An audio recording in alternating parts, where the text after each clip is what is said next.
जी, अस्सलाम वालेकुम। अब हम जो है वो अपना क्वेश्चन नंबर 4 देख रहे हैं जो कि आपके सामने है। इसमें रिक्वायरमेंट हम पढ़ेंगे तो हमें पता चल जाएगा कि ये किस स्टैंडर्ड से है और फिर इंशाल्लाह हम इसको देखते हैं कि हमने इसके साथ करना क्या है। पेपर में भी अगर हमारे पास इस तरह का क्वेश्चन आता है, कोई भी मतलब कुछ क्वेश्चन ऐसे होते हैं जिनके रिक्वायरमेंट में आपको जो है वो स्टैंडर्ड का नाम नज़र नहीं आ रहा होता। आप रिक्वायरमेंट पढ़ते हैं मोस्टली आपको उस चीज़ का अंदाज़ा हो जाता है। तो रिक्वायरमेंट हम इसकी पढ़ते हैं क्वेश्चन नंबर 4 की, तो क्या कहता है? वो कहता है, is there an international financial reporting standard which deal with these issues, and how does it require the subsidiary to value and account for the herd and the inventories? कि हमें अंदाजा हो गया कि यार अगर इसने हर्ट की बात की है, एनिमल की बात की है, तो ये एग्रीकल्चर का क्वेश्चन IS 41 का क्वेश्चन है। तो अगर हम क्वेश्चन पे आते हैं, सबसे पहले तो इसने कहा कि कौन सा स्टैंडर्ड है जो इसको डील करता है और इन्वेंट्रीज को डील करता है। तो वो हम सीधा सीधा बता देंगे कि IS 41 है। सबसे पहले हम स्टार्ट ही यही लेंगे कि IS 41 हमारे पास वो स्टैंडर्ड IFRS का, कि जो कि एग्रीकल्चर, बायोलॉजिकल एसिड्स और एनिमल बायोलॉजिकल एसिड, जिसमें तमाम लिविंग एनिमल्स और प्लांट्स वगैरह आ जाते हैं, उनके बारे में डील कर रहा होता है। उसके बाद उनकी हार्वेस्टिंग और वो सारी एग्रीकल्चर प्रोड्यूस और वो सारी चीज़ों की, तो वो हम लोगों ने लिख देना। वो हम लोग सोल्यूशन में देखेंगे कि हमने किस तरह से प्रेजेंट करना है। और दूसरी चीज़ है इन्वेंट्री का है। तो पहले हम क्वेश्चन पढ़ेंगे, उसके बाद उसमें हम देखेंगे कि हमारे पास इन्वेंट्री है क्या, और उसको हमने किस तरीके से हमने वैल्यू करना है और अकाउंट फॉर करना है, वो हम इसको बता रहे होंगे। अब क्वेश्चन की तरफ अगर आते हैं, वो कह रहा है कि you are the financial controller of Galaxy limited company. The financial statement of Galaxy for the year ended 31st March 2007 are currently being prepared. Your managing director has sent you two questions regarding the financial statement. I have recently viewing the financial statement of one of our subsidiary. This subsidiary specializes in both dairy and beef farming. Because these are the amounts included in both non-current and current assets. वो कह रहा है कि ये दो adjustment जो है ना, ये ऊपर उसने सिर्फ हमें कहानी सुनाई है, इसकी कोई एडजस्टमेंट ऐसा है नहीं, लेकिन ये भी हमारे लिए ज़रूरी थी कि जो मैनेजिंग डायरेक्टर साहब हैं उन्होंने हमें दो क्वेश्चंस भेजे हैं फाइनेंशियल स्टेटमेंट पे। उनके दो क्वेश्चन थे, उन्होंने हमें सेंड किए हैं कि रिव्यू करें। तो हम वो देखते हैं क्या मसला। वो कह रहा है कि these are the amounts included in both non current and current assets. अब क्या चीज़ उसने नॉन करंट में की है, पहले ये पढ़ते हैं ना। नॉन करंट एसेट में वो कहता है इंक्लूड अ फॉर्म मशीनरी जो कि परचेज की गई है। I understand why this machinery has been included as we have spent money on it. However, the non-current assets figure out also include a figure for the dairy and beef herd. These existing herd was not purchased but are made up of animal the farming subsidiaries has bred.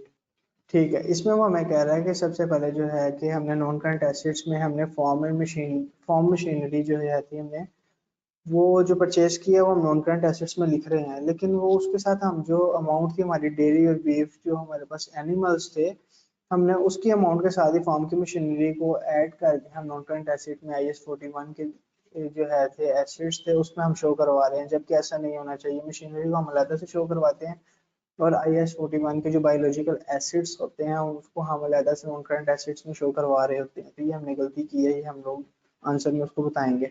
और बाकी दूसरे जो inventories की अगर वो बात करता है जो कि करंट एसिड्स की, उसने ऊपर हमें कहा, तो उसमें जो inventory included amount for milk and beef. The milk come from the dairy and the beef come from the animal.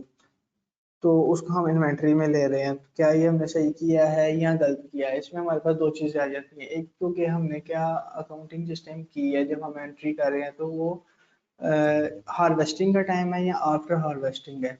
दो चीज़ें आती है। अगर वो हार्वेस्टिंग का टाइम है तो सीधी सी बात है कि हम लोग जो है वो कोई भी एनिमल है, चाहे हम वो परचेज कर रहे होते हैं, चाहे उसको हम लोग जो है ना जब हार्वेस्ट करके तो हमने उसको इन्वेंट्री में डालना होता है, उस टाइम हम लोग fair value less cost to sell के ऊपर जो है वो उसको मेजर कर रहे होते हैं। चाहे वो एनिमल है, चाहे वो हमारी क्रॉप है, जो भी हमारी एग्रीकल्चरल प्रोड्यूस होती है उसको हम fair value less cost to sell पे ले रहे होते हैं। तो अगर तो हार्वेस्टिंग का टाइम है तो हम उसको इसी पे लेंगे for fair value less cost to sell, और उसको जो है IS 41 ही डील कर रहा होता है। लेकिन जब हम हार्वेस्ट कर लेते हैं उसके बाद वो हमारी इन्वेंट्री में चले जाता है, तो इन्वेंट्री में जब चले जाएगा तो उसको इन्वेंट्री का जो अपना स्टैंडर्ड IS 2 है उसको वो ही डील कर रहा होता है। IS 2 के अकॉर्डिंग ही फिर नेक्स्ट वो चलेगी हमारे पास से 41 से वो निकल गई, और उस टाइम जो उसकी कॉस्ट होगी उस इन्वेंट्री की वो वही होगी जो कि IS 41 में हमने एंड पे हार्वेस्टिंग के टाइम पे fair value less cost to sell ली थी। अब वो इन्वेंट्री की कॉस्ट बन जाएगी, उसके ऊपर फिर जो भी प्रॉफिट वगैरह ऐड होगा और वो सारी IS-41 के अलावा वो सारी वर्किंग हो रही होगी। अब आंसर में अगर हम देखते हैं तो हमें क्या कहता है, सबसे पहले तो हमने उससे रिक्वायरमेंट में उसने हमसे पूछा था कि 40 सबसे पहले कि ये स्टैंडर्ड यूज कौन सा होगा, और उसके बाद उसमें अगर कोई इश्यूज हैं या उसकी अकाउंटिंग किस तरह से करनी है, वैल्यू किस तरह से करना है चीज़ों को, तो वो हम उसको बताते हैं कि भाई 41 है। और 41 में होता है ऐसा कि हम बायोलॉजिकल एसिड्स को हम डील कर रहे होते हैं और उसको fair value list cost to sell पे हम ले रहे होते हैं। और इसके अलावा जो है उसकी अगर तो हमारे पास मेजरेबल वैल्यू हो, मार्केट वैल्यू अगर हमें इजीली मिल जाती है तो हम उसको रीवैल्यू भी कर लेते हैं। नहीं तो हम जो है वो हर रिपोर्टिंग डेट के ऊपर हम उसको रीवैल्यू इस तरीके से कर रहे होते हैं, उसकी क्वांटिटी और उसकी प्राइस जो चल रही होती है उसकी बेस पे जब हम रिकंसिलिएशन वगैरह भी नॉर्मली जैसे इसमें बनती है, तो वो सारी चीज़ हम देखते हैं सोल्यूशन में क्या हमने इसने क्या बताया। जी, ये हमारे पास आ गया इसका सोल्यूशन। सोल्यूशन में सबसे पहले उसने सेम वही बात की, उसने कहा भाई IS-41 जो है ये डील करता है डेयरी और बीफ के साथ, और ये एग्जांपल है बायोलॉजिकल एसिड की। और बायोलॉजिकल एसिड क्या होता है उसने ये बता दिया, लिविंग प्लांट एंड एनिमल। उसके बाद वो कहता है IS-41 जो है वो रिक्वायर करता है कि they should be measured at each reporting date, हर रिपोर्टिंग डेट में मेजर करें fair value less cost to sell पे। और उसके बाद वो कहता है provided that fair value can be measured reliably, gain and loss are reported in profit and loss. अगर तो हमारे पास रिलायबली मेजर्ड फेयर वैल्यू है तो हम उस पर fair value less cost to sell के ऊपर ईच रिपोर्टिंग डेट के ऊपर हम मेजर कर रहे होते हैं 41 के जितने भी बायोलॉजिकल एसिड्स होते हैं, और उसका गेन और लॉस जितना भी होता है वो सारा का सारा हमारे प्रॉफिट एंड लॉस में जा रहा होता है। उसके बाद वो कहता है कि हमारे पास डेयरी और बीफ कॉस्ट जो है थी वो मेजर्ड हमने की है, to be should be measured at fair value less cost to sell. उसके बाद कहता है even if they are not purchased unless fair value can not be measured reliably. अगर तो हमारे पास रिलायबली मेजर हम कर सकते हैं तो हम जितने न्यू बॉर्न भी हैं उनको भी हम fair value less cost to sell पे ले रहे होते हैं, अनलेस के हमारे पास कोई भी रिलायबल एक उसकी वैल्यू ना हो। However, they should be present separately against the line of item of biological acid under the heading of non-current assets।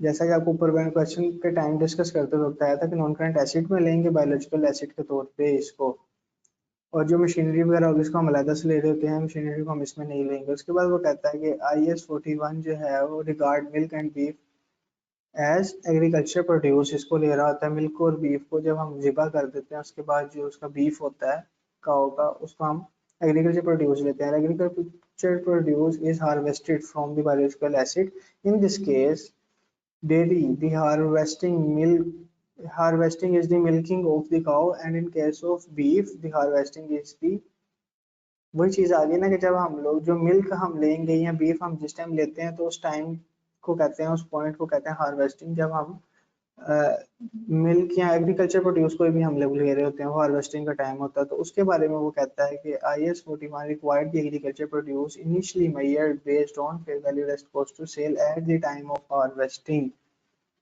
Harvesting point पे हम इसको इस बेस पे करेंगे this, then form the cost for the purpose of subsequent applying IS-2 inventory. उसके बाद जब वो इन्वेंट्री में चले जाएगी तो ये सेम जो fair value less cost to sell है इसको हम लोगों ने उसी जो स्टॉक की या इन्वेंट्री की हमने कॉस्ट ले लिया। सिर्फ ये था हमारे पास IS-41 का क्वेश्चन। इंशाल्लाह होती है फिर अब नेक्स्ट क्वेश्चन के साथ मुलाकात। अल्लाह हाफिज।